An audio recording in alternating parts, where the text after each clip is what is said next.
अस्सलामुअलैकुम। तो पिछली वीडियो के अंदर हम लोग जो है पार्शियल डिफरेंशियल इक्वेशंस के सारे बेसिक्स को कवर कर चुके हैं। ठीक है, अब इस वीडियो के अंदर हम लोग जो है पार्शियल डिफरेंशियल इक्वेशंस के असल क्वेश्चंस को स्टार्ट करेंगे, जिसमें हमें उन सब बेसिक्स की नीड होगी। तो सबसे पहले हमें जो है फॉर्मेशन पढ़नी पड़ेगी। जिस तरह हमने फ़र्स्ट ऑर्डर में सबसे पहले फॉर्मेशन पढ़ी थी कि first order differential equation form किस तरह से होती है। ठीक है, तो इसमें भी हम सबसे पहले फॉर्मेशन पढ़ेंगे। फर्स्ट ऑर्डर में हम क्या किया करते थे, सारे कांस्टेंट्स को एलिमिनेट कर दिया करते थे। ठीक है, और हमारे पास फर्स्ट ऑर्डर जो है वो फॉर्म हो जाती थी डिफरेंशियल इक्वेशन। यहाँ पर भी हमें वही काम करना है। डिफरेंशियल इक्वेशन में कोई कांस्टेंट नहीं होता तो हम उसको जो है एलिमिनेट करेंगे और इस तरह से जो है अपनी पार्शियल डिफरेंशियल इक्वेशन बनाएंगे। अब सबसे पहले हम कुछ बातें यहाँ पे लिख देते हैं जो हमने पिछली वीडियो के अंदर देख ली थी। ठीक है, मगर एक बेसिक जो है ओवरव्यू के लिए कि हमने क्या क्या चीज़ें जो हैं यहाँ पे हमें नीड पड़ेगी। देखें, हमारे पास जो है z होता था वो फंक्शन ऑफ x या y होता है। ठीक है, x और y सही है। और हमारे पास जो डाबा z अपॉन डाबा x है उसे हम p कहते थे। ठीक है, डाबा z ओवर का डाबा y को हम कहते थे q। डाबा स्क्वायर z ओवर का डाबा x स्क्वायर को हम कहते थे r। ठीक है, इसी तरह से यहाँ पे हम लिख देंगे डाबा स्क्वायर z ओवर का डाबा x और डाबा y, इसको हम कहते थे s। और डाबा स्क्वायर z अपॉन का डाबा y स्क्वायर को हम कहते थे t। ठीक है, इस तरह से हम लोग जो है हमने डिनोट किया हुआ था। आप लोग अपनी मर्ज़ी से भी यहाँ पर डिनोट कर सकते हैं, कोई मसला नहीं है। ठीक है, और अगर मैं इसको जनरल फॉर्म में लिखना चाहूँ, फर्स्ट ऑर्डर लिखना चाहूँ तो एक्स वाई फंक्शन है। ठीक है, इंडिपेंडेंट वेरिएबल, फिर डिपेंडेंट आया और सिर्फ पी और क्यू लिखा फर्स्ट ऑर्डर के लिए।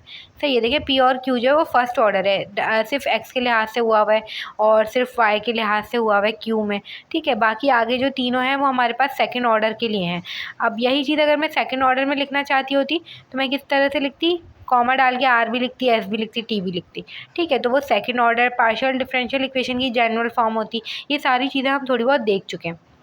अब यहाँ पे जो है हम असल क्वेश्चन लिख देते हैं कि हमारे पास सबसे पहला क्वेश्चन कौन सा है जिसमें हम पार्शियल डिफरेंशियल इक्वेशन को फॉर्म कर रहे होंगे। तो सबसे पहले हमारे पास क्वेश्चन नंबर 1, हमें इसमें क्या क्या रहे हैं,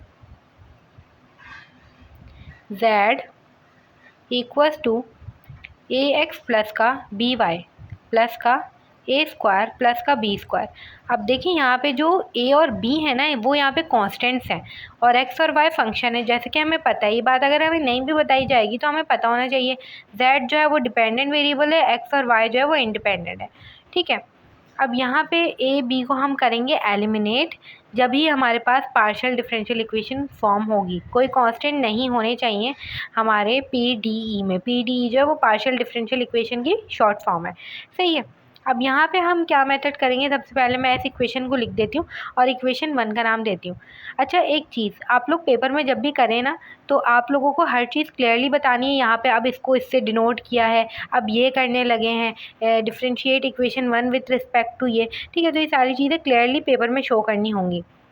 एक दफ़ा हम क्या करेंगे, इस इक्वेशन 1 को x के रिस्पेक्ट से डिफरेंशिएट करेंगे और एक दफ़ा y के रिस्पेक्ट से डिफरेंशिएट करेंगे। ठीक है, तो हमारे पास a और b की ना वैल्यूज़ आ जाएंगी। हर सवाल में ही ऐसा होगा, कुछ वैल्यूज़ हो रही होंगी जिस तरह से प्लस माइनस करके एलिमिनेट कर दें या a और b की वैल्यू निकाल के जो है उसको जो है उसके अंदर पुट कर दें। इस तरह से करके कुछ ना कुछ हम करके जो है इसको एलिमिनेट करेंगे। यहाँ पे मैंने x के लिहाज से जब इस पूरी इक्वेशन को किया तो यहाँ पे सिर्फ a बचेगा और जब मैं y के लिहाज से इस पूरी इक्वेशन को करूँगी तो डाबा z ओवर डाबा y b के बराबर हो जाएगा। a की वैल्यू आ गई, b की वैल्यू आ गई, इसको मैं कह देती हूँ इक्वेशन a, इसको कह देती हूँ इक्वेशन b। अब आप लोग पूरी लाइन लिखेंगे, from equation a and b put in equation 1। ठीक है, जिससे हमें क्या मिलेगा, हमारी ऐसी इक्वेशन फॉर्म हो जाएगी जिसमें a और b नहीं होगा, क्योंकि a और b जहाँ जाए हम वहाँ पे a और b की वैल्यूज़ लिख देंगे। ठीक है, तो यहाँ पे हो जाएगा z इक्वल्स टू a की जगह लिख दें डाबा z ओवर डाबा x। ठीक है, और यहाँ पे लिख दें b की जगह जो है डाबा z ओवर डाबा y इक्वल्स टू प्लस, सही है, डाबा z ओवर डाबा x का होल स्क्वायर। अब यहाँ पे होल स्क्वायर आ रहा है, होल क्यूब आ रहा है, वो हमारा कोई उससे लेना देना नहीं है। बस हमने जो एक ऐसी इक्वेशन फॉर्म कर दी है जिसमें a और b जो है वो एलिमिनेट हो चुके हैं और सिर्फ यहाँ पे डाबा z डाबा y इस तरह के जो है हमारे पास चीज़ें, तो ये हमारे पास पार्शियल डिफरेंशियल इक्वेशन जो है वो फॉर्म हो चुकी है। ठीक है, अब हम इसका एक और क्वेश्चन देखते हैं और देखते हैं कि बाकी चीज़ें किस तरह से होती हैं। अब देखें ये हमारे पास क्वेश्चन गिवन है z equals to x minus a का whole square plus y minus b का होल स्क्वायर।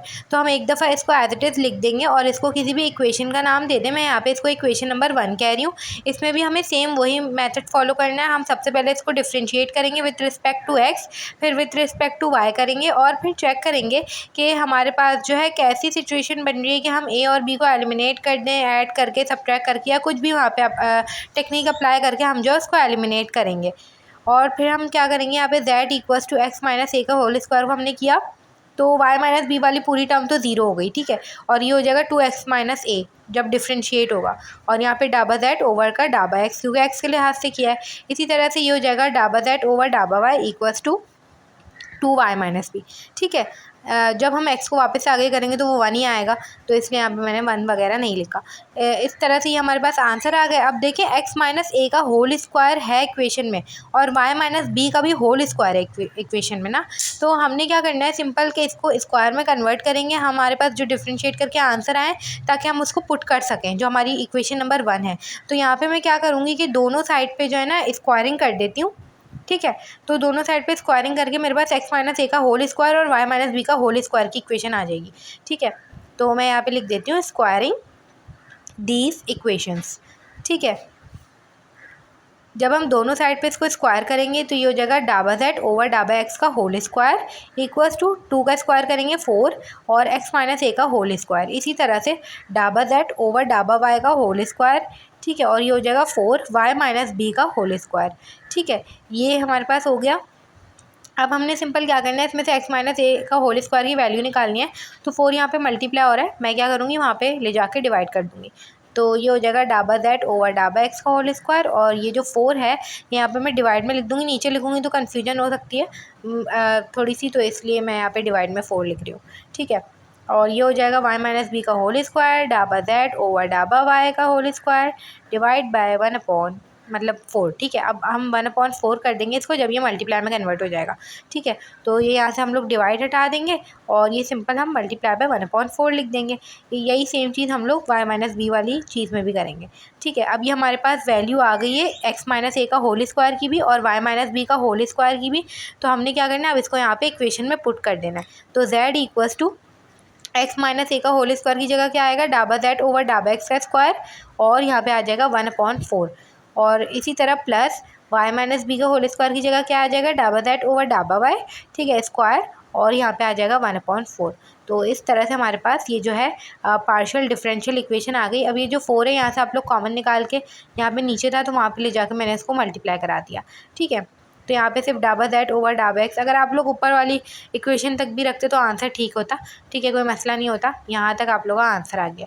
तो इस तरह से करके हमने ये वाली पार्शियल डिफरेंशियल इक्वेशन को सॉल्व कर लिया है। अब देखें, अब हम लोग क्या करेंगे, अब हम अलग तरीके के सवाल करें थोड़े से। अब ये मैं क्वेश्चन लिख रही हूँ, इसको गौर से देखिएगा। z इक्वल्स टू f और y ओवर x, ये जो f है ना ये फंक्शन है। अब हमें नहीं पता यहाँ पे कौन सा फंक्शन है, ये जो है हमें इसको फॉर्म करना है पार्शियल इसकी डिफरेंशियल इक्वेशन। हमें नहीं पता, यहाँ पे इन्होंने पूरी इक्वेशन के फॉर्म में नहीं दिया हुआ बल्कि फंक्शन लिख के दिया हुआ है। तो अब इसकी किस तरह से पार्शियल डिफरेंशियल इक्वेशन हम फॉर्म करेंगे, तो देख लेते हैं। सबसे पहले हमने इसको क्या किया, इक्वेशन नंबर 1 का नाम दे दिया, ठीक है। इसको जैसे हमने इक्वेशन 1 का नाम दिया, अब हमने यहाँ पे सिंपल क्या करना है कि डिफरेंशिएट करेंगे हम इसको एक दफ़ा x के रिस्पेक्ट से और एक दफ़ा y के रिस्पेक्ट से। वही सारा काम जो हम करते थे, मगर इसको करेंगे किस तरह से हमें वो देखनी है मेन चीज़, ठीक है। यहाँ पे हमने लिख दिया differentiate with respect to y। हमने यहाँ पे डाबा z ओवर डाबा x लिख दिया, ठीक है। यहाँ पे अब देखें एक दफ़ा डिफरेंशिएट हो गया है तो यहाँ पे f प्राइम हो जाएगा, ठीक है, y ओवर x, और y ओवर x को आप आगे वापस से डिफरेंशिएट करेंगे तो x के लिहाज से करें 1 ओवर x की डिफरेंशिएशन क्या होती है, -1/x², ठीक है, और y एज अ कॉन्स्टेंट यहाँ पे वापस से आ जाएगा। इस तरह से करके हमने इसको लिखना है। इसी तरह से जब आप लोग इसको y के लिहाज से डिफरेंशिएट करेंगे, अच्छा ये जो डाबा z ओवर डाबा x है इसको आप p कहते थे, ठीक है, और डाबा z ओवर डाबा y को आप लोग q कहते थे। तो इसको इस तरह से डिनोट करके भी आप लोग कर सकते हैं पेपर में, ठीक है। अब देखिए यहाँ पे वही काम किया, f प्राइम लिख दिया, y ओवर x लिख दिया, और आगे y के लिहाज से एक दफ़ा डिफरेंशिएट किया तो ये हो जाएगा 1 over x। 1 over x as a constant treat हुआ है, एक ही y था तो ये 1 over x as it is आ गया, ठीक है। अब देखिए यहाँ पे हमें ना ये एफ प्राइम वाली चीज़ को ना कैंसिल करना था। तो मैं यहाँ पे क्या करूँगी, मैंने ये सोचा कि अगर मैं इन दोनों को डिवाइड करा दूँ आपस में, ठीक है, दोनों इक्वेशंस को डिवाइड करा दूँ तो मेरे पास f prime y over x ऊपर भी आ जाएगा, नीचे भी आ जाएगा। तो मैं सिंपल इसको कैंसिल कर सकती हूँ। तो ये इस तरह से हो जाएगा पी ओवर क्यू, ठीक है, p over q equals to minus y over x square upon 1/x, ठीक है। तो ये इस तरह से हो जाएगा। तो ये एक्स भी कैंसिल हो रहा है तो माइनस वाई ओवर एक्स आ जाएगा ये, ठीक है। अब देखिए ये तकरीबन फॉर्म हो चुकी है। अब इसको थोड़ा सा अरेंज करके लिख देते हैं। P over q equals to minus y over x, p x हो जाएगा, ये एक्स वहाँ जाके मल्टीप्लाई हो जाएगा और ये हो जाएगा minus q y, p x plus का क्यू वाई इक्वल्स टू 0। और पी और क्यू हमें पता है कि यहाँ पे क्या है। इस तरह से करके हमने फंक्शन से एक पार्शियल डिफरेंशियल इक्वेशन को फॉर्म किया है। अब हम बाकी के सवाल नेक्स्ट वीडियो में करेंगे।